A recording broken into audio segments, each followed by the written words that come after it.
सूरज की सुनहरी किरणों से चमकते एक छोटे से सुंदर गांव में रहता है आदित्य, जो अपनी दयालुता और बहादुरी के लिए जाना जाता है। स्कूल से लौटते समय आदित्य को एक बूढ़े बाबा रास्ते में मिलते हैं।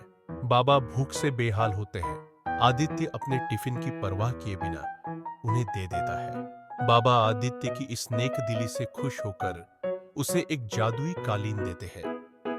बाबा कहते हैं, यह सिर्फ उड़ता ही नहीं बल्कि तुम्हारी सच्ची दिल की हर बात मानता है, लेकिन याद रखना, इसे कभी लालच या बुरे कामों के लिए मत इस्तेमाल करना। आदित्य उत्साहित होकर अपने दोस्तों बबलू, पिंटू और मुन्ना को लेकर उस कालीन पर चढ़ता है। जैसे ही वह कहता है, चलो उड़ो, कालीन हवा में तैरने लगता है।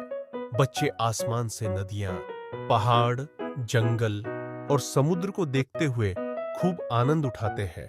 मध्य भाग संघर्ष और चुनौती। समय बीतता है। एक दिन गांव में भीषण अकाल पड़ता है। पानी की भयानक कमी से लोग प्यासे मरने लगते हैं। आदित्य को अपनी जादुई कालीन याद आती है। वह कहता है, मुझे पानी चाहिए, गांव को बचाना है। कालीन उसे दूर एक विशाल जलाशय तक ले जाती है। वहां से पानी लेकर आदित्य पूरे गांव की प्यास बुझाता है। यह देखकर गांव के कुख्यात गुंडे लल्लन, गुड्डा और भयंकर को जादुई कालीन की खबर लगती है। वे इसे चुराने की योजना बनाते हैं। एक रात जब आदित्य और उसका परिवार सो रहे होते हैं, वे कालीन चुरा लेते हैं।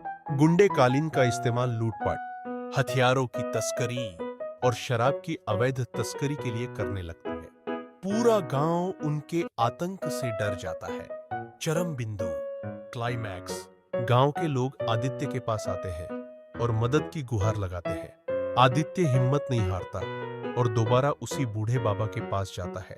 बाबा आदित्य को एक जादुई लोटा देते हैं और कहते हैं, इस जल को कालीन पर छिड़क दो, इससे इसका जादू खत्म हो जाएगा। लेकिन याद रखो, इसे छुपकर करना होगा, क्योंकि गुंडे अब बहुत सतर्क हैं। आदित्य और उसके दोस्त चुपके से गुंडों के अड्डे में घुसते हैं।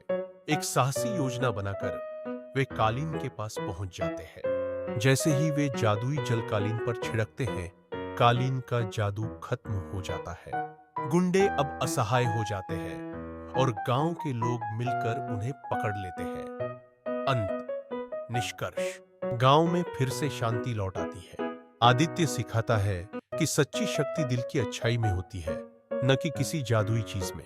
बूढ़े बाबा फिर से प्रकट होते हैं और कहते हैं, तुमने दिखा दिया कि असली जादू तुम्हारे साहस और सच्चाई में है।